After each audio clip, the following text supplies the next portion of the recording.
say, first of all, I want to acknowledge the staff of the Office of Diversity Affairs, Ruby, Janelle, Joe, Monica, Christy, and also Valeria. You guys really have made all the difference in my time here. I really do appreciate the opportunity to be up here in front of all of you.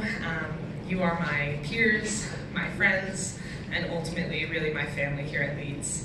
It means a lot to me to have this space. And yes, though Christy might find it hard to believe, I do actually have a speech here to share. I'm sure many of the students can relate, but I experienced what can only be called the true fear of God when Christy texted me on Tuesday asking to see a finished copy of my speech. I had nothing. I also want to take this opportunity to apologize to Joe, who I'm sure was experiencing heart palpitations all week, not knowing the exact time of my speech down to the millisecond. And for that, Joe, I'm sincerely sorry. Yes, there was a heavy amount of procrastination that played into it, but I also like to think that I have a legitimate excuse. I spent this past week, in the past few weeks, prepping and working on the Conference on World Affairs, which is a conference, thank you. It's a conference and a community that I'm really quite proud of, but all the time away from my normal home at Leeds and the ODA really allowed me to take a second and reflect on what makes this community so unique and so special. So let me start with a story. On Sunday, we had a kickoff dinner, and I was asked to drive one of the participants home. And so I walk up to the participant, keys in hand, and he goes, "Oh, you're so tall for an Asian." And I was like, "Yes, I am, thank you," because I thought he meant it as a compliment because I wear my height quite well. But, you know, he goes, "Oh, what are you?" And we all know that question. I know what he's referring to. And I go, "Oh, I'm Japanese." And he launches into just a string of what I would assume were questions in Japanese. And I had to just like laugh and, "I don't know Japanese. I'm like third or fourth generation. We stopped speaking that a long time ago." But then we get in the car, we're driving, and he goes, "So tell me about your family." And I'm telling about my 3 sisters and my 2 baby halvesies. And I go, "Oh, my half siblings, they're super white. They're my dad's kids. They're super white." And he interrupts me and he goes, "I don't see why that's important. Why would you say that? That's rude. Just saying my father has 2 other children." And I was bewildered. I mean, I felt diminished. To this man, my Japanese heritage meant more than my name or my role within the conference, but when I tried to define myself in other ways, in ways he wasn't expecting, he became uncomfortable. He belittled me and tried to fit me back into the box he put me in initially. And when I took that power back, when I owned all parts of my identity, he didn't know how to react. And so I tell this story mainly because I think it serves as a reminder that not every community is like ours. In our space of the ODA, everyone can show up fully. Everyone can be encouraged to be themselves. Working for change isn't easy. It's long and it's arduous, and a lot of times it can also feel like you're working for nothing. It can feel like insanity, doing the same thing over and over and over again with no change in the result. But we are excellent workers. We are a community of hard workers, of 3 part-time jobs and tutoring on the side kind of workers. We're a community of hustlers, of mountain movers. And if anyone is willing or able to work for change, it's those of us in this room.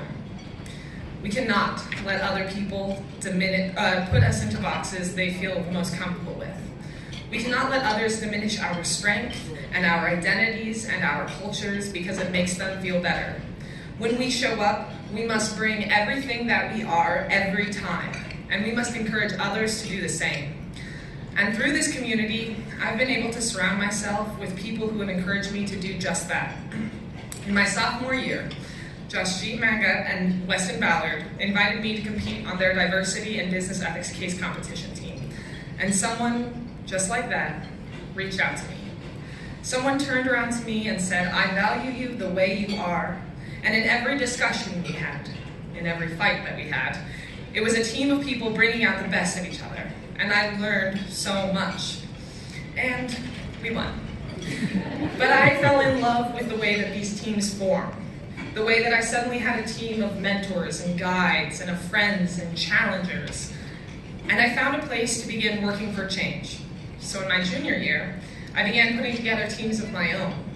I began focusing on what I could do to turn around to the people behind me, to start bringing up people the way others had done for me. I focused on underclassmen, on people who had never competed before.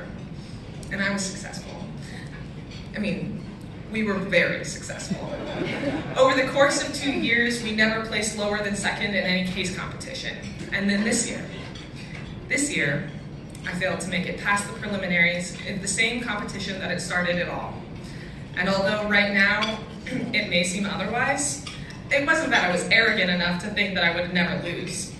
Loss is part of the thrill. But when the teams were announced and our name wasn't on it, I got a text from one of my teammates, a sophomore. I'm devastated, coach. That hurt. It hurt far more than the loss had. I had let him down. I had dedicated myself to coaching and leading teams. I had dedicated myself to seeing them succeed, to seeing them learn, to start as nervous freshmen and end up as badass business presenters. And I had let them down.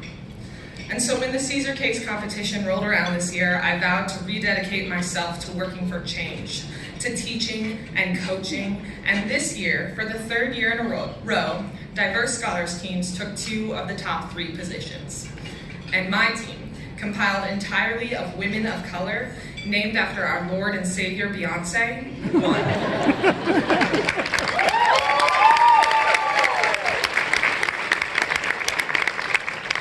We won because we lifted each other up, because we laid into what made us unique, and we believed and supported each other. And when I picture working for change, I think of Magda Fitzum going into any room and owning her space.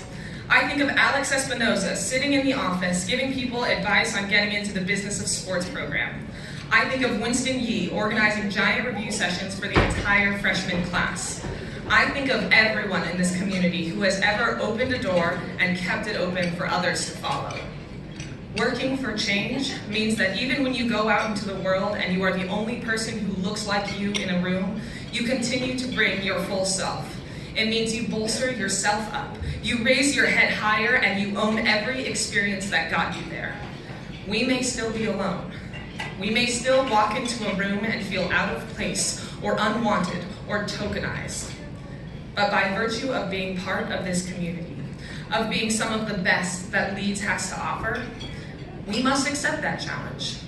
We are the ones who have been taught, who have been given the skills and support to be empowered, to be leaders, to be sensational.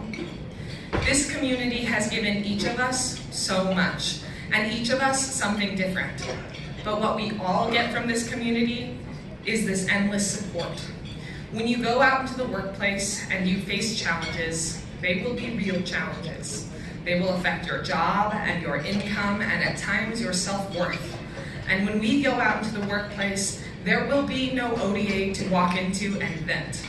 There will be no Ruby or Christy to run to and problem solve. But this community has given us the skills. It has given us the support. It has looked each one of us into the eye and said, I believe you can do this. And it has given us each other. No one works alone. No one gets to where they're going alone, and working for change doesn't happen individually. It happens when we come together. It happens when those who have already worked for change see beyond our own personal worlds and start to see each other's. It happens when we have communities like ours standing behind us, lifting us up, and pushing us forward. Change only happens when we look both ways. We look forward to our goals, to our dreams, and to every injustice we aim to right and every problem we aim to fix. But we look backwards to see who's still behind us. Look backwards to see the younger generations who still need support. And look backwards to see all the work that is yet to be done. There is space for all of us at the top, but we have to make enough room. We have to throw down the rope and lighten the load for those who come after us. We have to keep working for change.